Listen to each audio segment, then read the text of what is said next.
అరే మిత్రమా, ఇలాంటి గుండెలు జల్లుమనే క్రైమ్ వీడియోలు మీ కళ్లలో థ్రిల్లర్ సినిమాలా కనిపించాలంటే మన ఈ ఛానల్ని సబ్స్క్రైబ్ చేసి బెల్ ఐకాన్ని గట్టిగా కొట్టే. మత్తులో ఉన్న యువతిపై gang rape, murder. Kismatpur bridge ఘటనలో సంచలన విషయాలు బయటపడ్డాయి. ముగ్గురు ఆటో డ్రైవర్లు దారుణం చేసినట్టు వెల్లడి. గండిపేట, వెలుగు, హైదరాబాద్ రాజేంద్రనగర్ పరిధిలోని కిస్మత్ పూర్ బ్రిడ్జి వద్ద ఈ నెల 15వ తేదీన డెడ్ బాడీ దొరికిన 32 ఏళ్ల యువతి ఘటనలో షాకింగ్ విషయాలు బయటపడ్డాయి. మత్తులో ఉన్న యువతిపై ముగ్గురు ఆటో డ్రైవర్లు కలిసి గ్యాంగ్ రేప్ చేసి తీవ్రంగా చిత్రహింసలు పెట్టి హత్య చేసినట్టు పోలీసు విచారణలో తేలింది.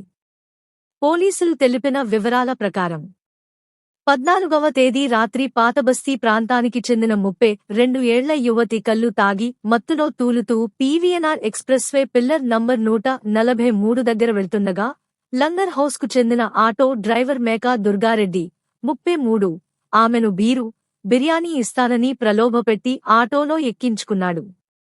నిర్మానుష్య ప్రాంతానికి తీసుకెళ్లి ఆమెపై లైంగిక దాడి చేసి తర్వాత ఆరాంఘర్ వద్ద వదిలేశాడు.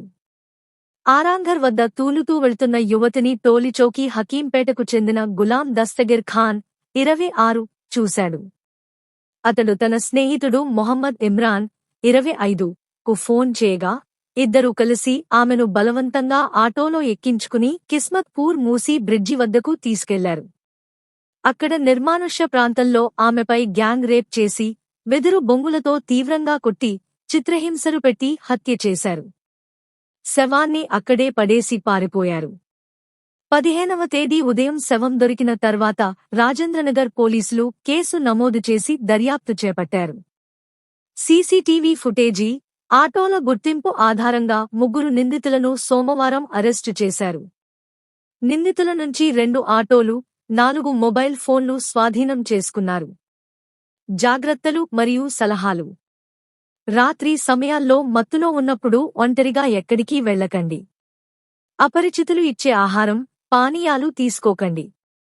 ఎక్కడైనా అనుమానాస్పద పరిస్థితి ఎదురైతే వెంటనే 100 లేదా 1091 మహిళల హెల్ప్ లైన్ కు ఫోన్ చేయండి. మహిళలు ఎక్కువగా ఉండే ప్రాంతాల్లోనే తిరగండి.